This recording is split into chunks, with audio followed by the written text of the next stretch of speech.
finally get a positive update in regards to Josh Giddey, which we're going to talk about today. We're also going to look at the Josh Giddey contract situation. Brian Windhorst mentioned some things in regards to Josh Giddey's contract, and we want to look at what the realistic market is for Josh Giddey as far as going out and possibly finding his own deal, because it seems like some fans think some teams could be in on Josh Giddey that just don't have the salary cap space. So we're going to talk a little bit about that. Plus, we're going to get into the Bulls game tonight against the Brooklyn Nets. All that and more right after this.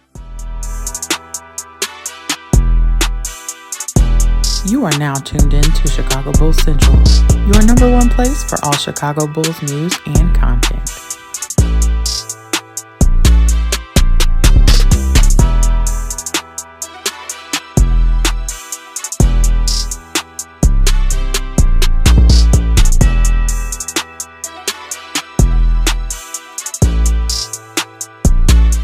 What's going on, Bulls fans? Welcome to another episode of Chicago Bulls Central, your number one spot for everything Chicago Bulls related. I'm the host there, Haize, but more importantly, you guys can follow the channel at Bulls Central Pod on every social media platform we happen to be on. With that said, let's go ahead and get into this content today, y'all. And a positive update on Josh Giddey. I know we dropped the emergency episode on it yesterday when it came out. Some things have come out since then, but when it comes down to it, it's very simple. Josh Giddey's injury is not nearly as severe as even he thought when it initially happened, which is always a good sign and good to hear.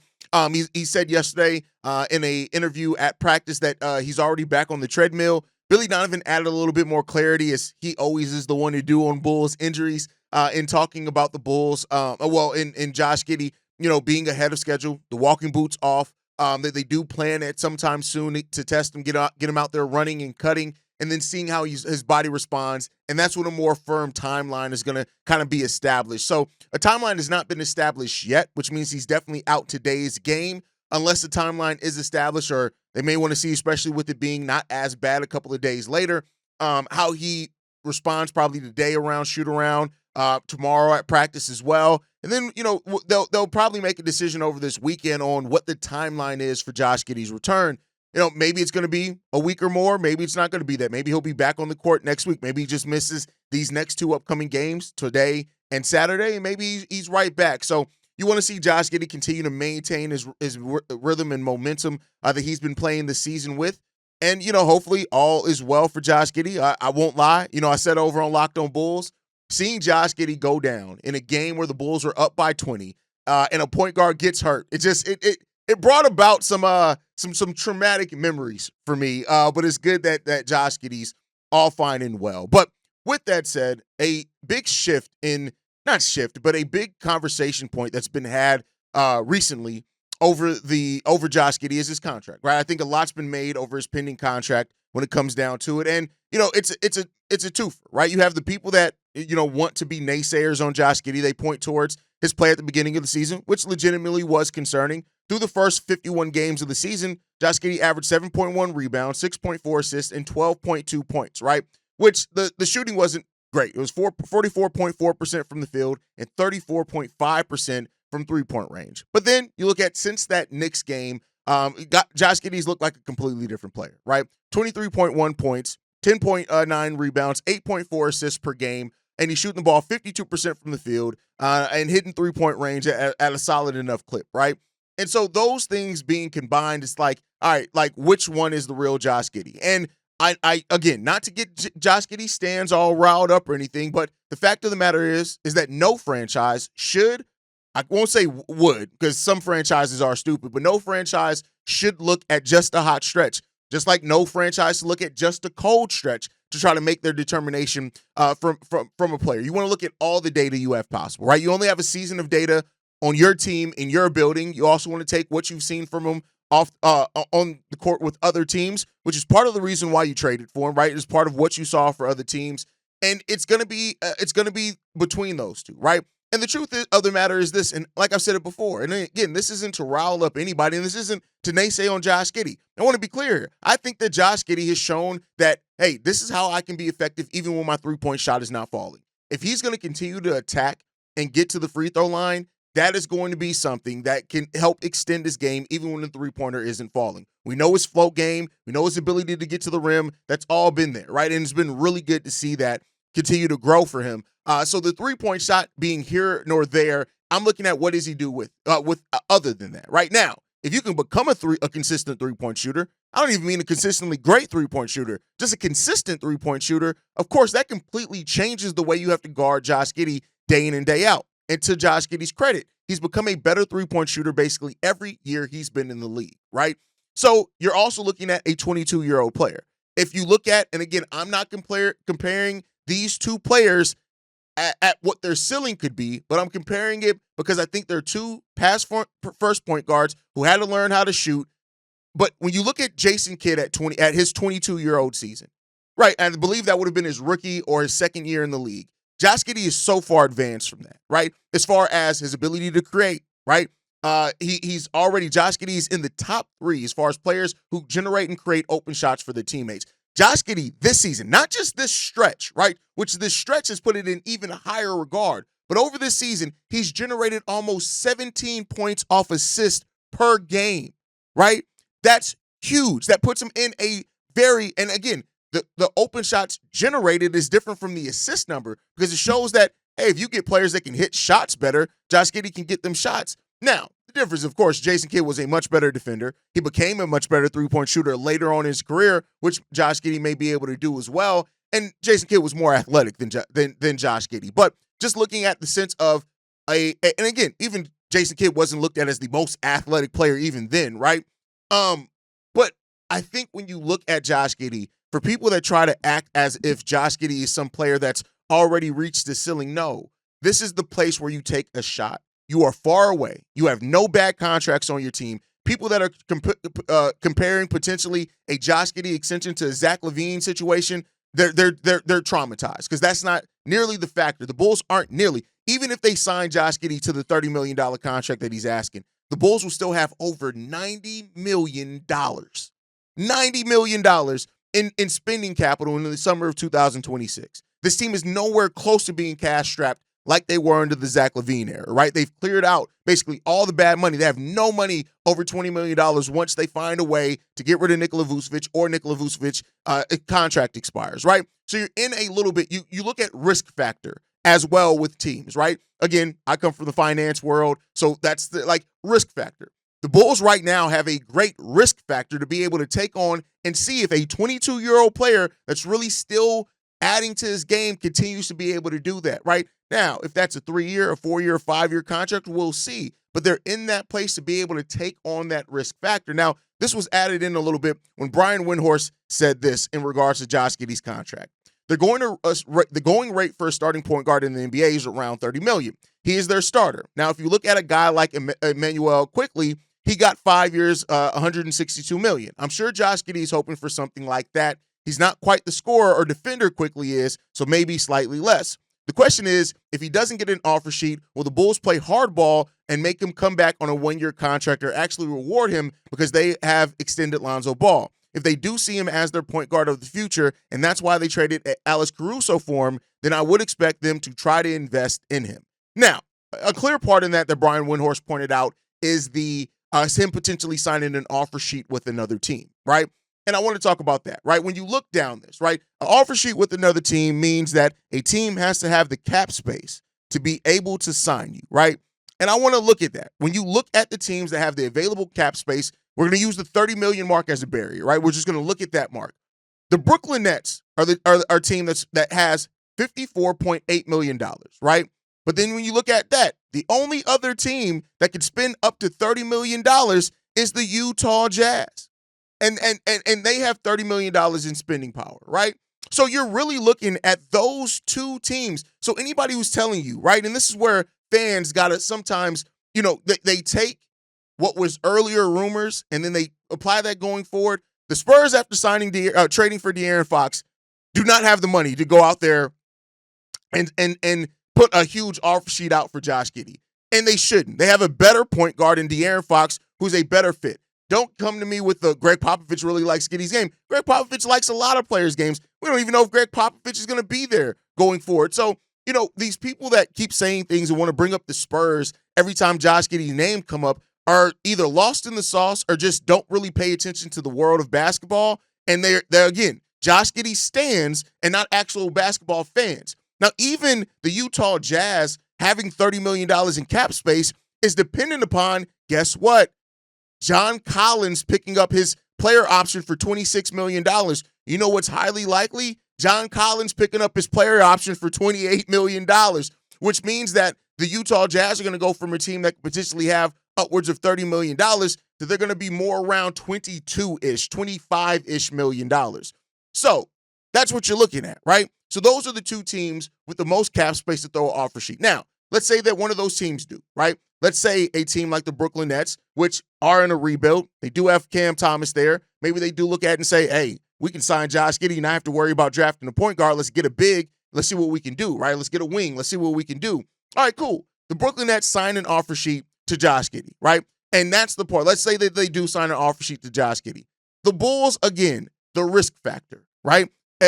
The Bulls are in a place right now to where if that they can take on a risk of Josh Giddey at 22, almost 23 years old at that point in time, being on a large contract, because guess what? They have no other large contracts. Anybody who's trying to tell you and fearmonger that, oh my God, but by signing Josh Giddey, we're going to be back in the same place as Zach LaVine. No, we're not. Not even nearly, not even remotely, right? And if you think that the Bulls are going to be in a place to truly compete, and keep in mind, I use compete and being competitive in the sense of having a legitimate chance, being favored to win an opening playoff series, a first-round playoff series, not a play-in, a playoff series, right? So if you think the Bulls are going to truly be competitive between now and then, they don't, right? So even if the Bulls do take a 3-year flyer on Josh Giddey to say, bet, 3 years, let's see what Josh Giddey got. If Josh Giddey continues to excel, cool, we got our point guard. We have no problem maxing him out then because he's shown over the 3 years what he can do with this team. He's also would have had chemistry with Modest. Whoever we draft over the next over those 3 years, he'd have chemistry with those guys. So again, and keep in mind, I came into this season as a Josh Giddey doubter. So trying to shoot it fair here, right? Josh Giddey, simply put, has shown more than enough to where the Bulls taking a risk on him makes sense. I'm not saying he's shown necessarily enough consistently to say he's going to be some all-star going forward, but I will say this, he's shown flashes of it, and the flashes is what right now you're investing in. The Bulls have invested in less flashes than what Josh Giddey's shown here. Now, the part of it that people ask, what about the Trey Jones? What about the Lonzo Ball aspect? If the Bulls felt long-term that Lonzo Ball was that point guard and he was willing to take $10 million, you wouldn't have seen him sign basically a 1-year deal with a team option in the second year. You just wouldn't have seen that. And the Bulls are typically a team that gives out player options, not team options, right? So you're looking at that part of it as well. So again, level-headed, fair thinking here. Even if the Bulls say to Josh Giddey, go out, let's see what you're worth in the open market, it's still a calculated risk. No, hate to tell Josh Giddey stands, not fans, stands, that it's not disrespectful to do that. That is smart business. The smart business. You can tell some of y'all never ran a business. Smart business, right? Because if you can help, again, and I explained it this way. Zach LaVine, not this past contract that it was on, when he signed his rookie extension, when he signed the offer sheet with the Kings, you know what? How that benefited the Bulls? Zach LaVine went out and found another team that was willing to give him a deal, and even that team said, well, Zach, we got to put injury provisions in this contract because of your injury history. You know what that did? That made when Zach LaVine came back and realized, hey, the Bulls probably aren't that off by them wanting injury provisions in their contract because clearly these other teams do that, right? It can actually help everybody and add clarity as well for the Chicago Bulls, right? Because then if the Chicago Bulls have some trepidation of saying, well, I don't know if Josh Giddey's really worth 28 to 30 million. He goes out and the team says, yeah, you know what? We really be able to, especially another team that's still building in the Brooklyn Nets. They say, no, you could be a key piece. 30 million seems fair to see what you can bring over the next couple of years. We're not going to be good. They also adds AK because again, AK betting against himself has never been good for him to say, all right, bet. All right, cool. Let's go. It's fair then. Let's rock and roll. So again, when you have the matching power in the NBA, you use that. Now, we got to wait and see if AK and Eversley are going to actually use that to their advantage, but they still sit in the place to be able to do that. So overall, like, I love it when the Bulls community and us as fans, we get to start talking about stuff and all that type of shit, right? But there's so much narrative going on around Josh Giddey, around the situation, just around the Bulls right now, that I wanted to spend some time going in depth on why, hey, just chill out. This thing is going to work itself out.